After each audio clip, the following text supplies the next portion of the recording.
Salut tout le monde, point upgrade numéro 20, partie 1. C'est un point upgrade qui m'inspire et qui respire. Oh putain, qu'elle est nulle cette intro.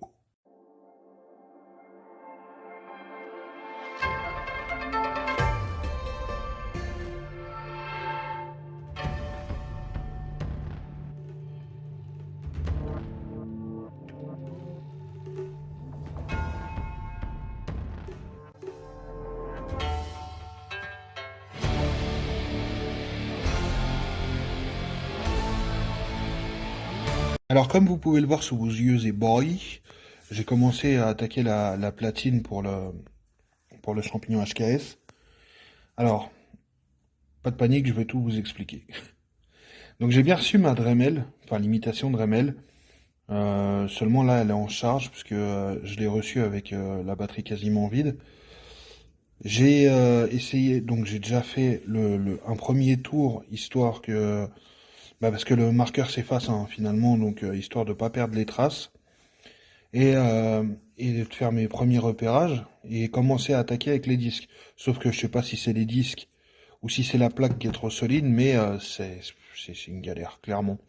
Donc pendant que la Dremel est en charge, ou du moins son imitation, j'ai fait des pré-trous qui vont me servir déjà à commencer à percer et puis à faire à couper moins avec le disque en fait, à moins galérer. Je suis en train de continuer, je vais les faire de plus en plus rapprochés et puis gentiment on va découper le plus possible de la plaque avant de finir à la Dremel. Vous allez me dire c'est pas très précis comme ça parce que c'est très épais comme trait machin et tout. Mais comme disait Rimbaud à son époque, Marlich. What? Bro, what are you talking about, man? C'est pas grave, n'oubliez pas qu'il faut que j'enlève à peu près 1 cm pour qu'il tombe bien dans le réceptacle.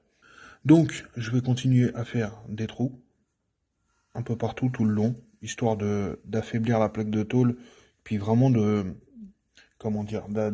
le boulot le plus possible. Et une fois que ça sera fait, et que j'aurai fini de la découper dans la plaque, je viendrai avec les embouts de Dremel et du papier de verre venir lisser tout l'intérieur et ajuster le disque en fonction de la platine qui est là-bas, enfin le réceptacle, j'appelle ça. Donc voilà, on y retourne. A few moments later. Alors j'ai bouffé je sais pas combien de disques, j'y ai passé des heures et des heures parce que la Dremel arrêtait pas de se décharger. Mais j'ai découpé la première plaque. Alors vous voyez très bien que sur le contour, ça fait plein d'irrégularités. C'est dû à la façon, de découper, point par point et de relier les points avec le disque. Maintenant le but va être de prendre un embout de la Dremel qui va tout simplement lisser, polir tous les bords pour arrondir tout ça au maximum et pas se blesser et faire ça propre. One eternity later. Là, j'attaque tout à la Dremel depuis des jours et que si j'avais eu une disqueuse digne de ce nom, j'aurais en 5 minutes c'était fait. Mais voilà, donc vous pouvez voir que j'ai commencé avec la cycloche, mais évidemment ma visseuse elle est tombée en panne de batterie. J'ai dû ajourer parce que j'avais bien mesuré l'écart et le centre pour le perçage. Et évidemment, je sais pas, il y a un truc qui a merdouillé. Alors ça c'est pas grave de toute façon. J'avais prévu de faire un trou de 8. Donc j'ai pile la cycloche qu'il faut. Sauf que 8 ça passe très très près, mais vraiment extrêmement près des fixations. Donc ça va affaiblir la platine. Et j'avais peur, justement, s'il m'arrivait ce genre de truc où ça excentrait, d'aller bouffer les trucs et j'ai pas envie de recommencer, si vous voulez. Donc l'idée, c'est, j'ai fait un peu plus petit et j'ai regardé, ça passe pile autour du clapet du débitmètre. Je vais vous montrer ça. Hop, voilà. Donc la cloche que je viens de choisir, elle permet justement d'avoir assez d'ouverture pour le clapet du débitmètre. De toute façon, plus tard, j'agrandirai certainement le trou. Parce qu'on va passer sur un débitmètre de RX7 qui est le même globalement, mais plus gros en termes d'ouverture, donc qui permet d'admettre beaucoup plus d'air. Et alors, je vous arrête tout de suite. Oui, il est ghetto le trou, mais je vous explique pourquoi. Le plus gros embout de mes cycloches ne rentre pas dans ma visseuse. Il a fallu que je bricole un truc en allant chercher avec le pétard une douille qui part en gros cliquet et qui se réduit, enfin pour la bonne taille. J'ai dû maintenir avec la pince et faire ça avec le pétard. Je peux vous assurer que c'est galère. De toute façon, on en revient toujours au même, hein. S'il n'y a pas le bon matos, on peut pas faire grand chose. Ou du moins, on y passe plus de temps. Maintenant, l'idée, ça va être avec la Dremel, c'est d'aller rendre vraiment bien rond ce trou là, bien lisse. Très bizarre. Bien rond, bien lisse. Là, il n'est pas rond, là, vous voyez. Il faut que j'aille bouffer ce métal-là. Je vais aller agrandir les trous là, poncer, enfin faire les derniers trucs qui manquent. Et on va rendre ça propre. Vraiment, parce que là, ça ressemble à rien. Enfin bon, on est parti quand même de ça. Alors voilà très grossièrement le principe du truc. C'est que là, ça vient se fixer au débitmètre. Donc là, je vais mettre les écrous. Enfin, quand la platine sera faite, hein, parce que là, c'est juste l'esquisse. Et là, tous les trous, en fait, que vous avez sur le tour, c'est là où la partie supérieure du champignon vient se fixer. Ensuite, dans un second temps, ce que je ferai, mais plus tard, c'est de venir utiliser le support à batterie qui est là-bas, où il y a 2 écrous, pour faire un cloisonnement de l'admission. Donc certainement une cloison qui viendra ici, qui englobera, et avec un conduit d'admission qui part de là où il y avait le résonateur, et qui vient souffler directement sur le champignon. En plus de l'écope, je pense qu'on sera bien ventilé. Ouais, c'est pas faux. Voilà, la cloison, elle, bien entendu, sera là pour éviter que la chaleur du bloc ou autre ne vienne réchauffer l'air d'admission, en fait. Donc voilà, allez, on va continuer. Donc, à usiner, ce que ça donne. Je répète que je vais refaire ça vraiment bien propre. Je vous montre, avant de faire le serrage à la clé, parce que là, j'ai serré qu'à la main les écrous sur le débitmètre. Et après, on verra plus rien, puisque là, après, il y a le champignon qui vient avec les vis par l'arrière de cette platine. Donc voilà, en gros, ça donne ça. Quel est l'avantage de faire une platine ronde comme ça et de venir mettre le champignon? C'est que c'est qu'il n'y a pas cet effet avec la tubulure qui dépasse sur une plaque carrée et qui vient déporter le champi finalement. Bon, j'ai gardé la partie la plus propre de la platine. Ah, ça y est, plus de batterie. La partie la plus propre de la platine pour l'extérieur, parce que c'est la seule partie qui sera visible, et encore. Bon, allez, on s'en occupe, et on voit ce que ça donne. Vous avez aussi cette vis, là, centrale, que une fois enlevée, ça vous donne... Alors, vous avez toujours le squelette, on va dire, entre guillemets, l'armature en dessous, mais ça vous permet de passer une clé pour enlever les 4 vis du débitmètre. Donc, finalement, ce système a presque que des avantages. Alors, voilà, comme je vous disais, du coup, entre les lames structurelles du HKS, je peux passer la clé à cliquet, ce qui fait que je peux l'enlever, et là où c'est le top du top, c'est que je vais pouvoir travailler dessus en mettant toutes les vis, y compris une en bas où j'avais pas accès à cause du corps du débitmètre. Je vais pouvoir toutes les mettre et après refixer le HKS directement avec ces 4 écrous, et là ça sera nickel, il y aura toutes les vis. Bon, je tiens à préciser que la platine d'adaptation que j'ai faite, j'en suis pas satisfait dans le sens où elle fait le taf, elle laisse passer suffisamment d'air, elle obstrue rien, et globalement, on va dire que c'est pas mal. Enfin, c'est pas mal pour du bricolage, sachant que je n'ai quasiment aucun outil ici. Mais c'est pas assez bien. Donc, à l'occasion, ce que je vais faire, bon, là, en attendant, ça va rester comme ça, parce que ça fait très bien le job.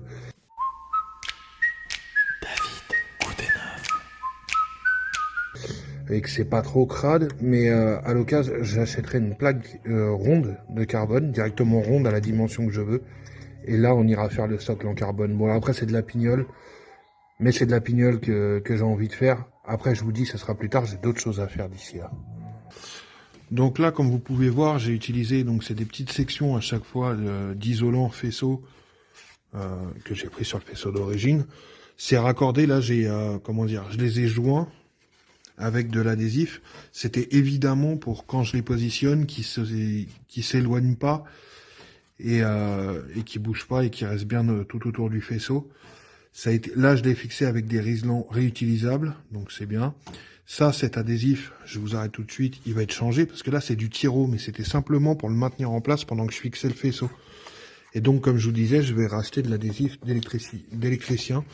Il va m'en falloir pour là aussi, puisque j'ai aussi protégé la partie faisceau qui s'occupe, des fils de bobine MSD. Et puis voilà, déjà ça c'est fait.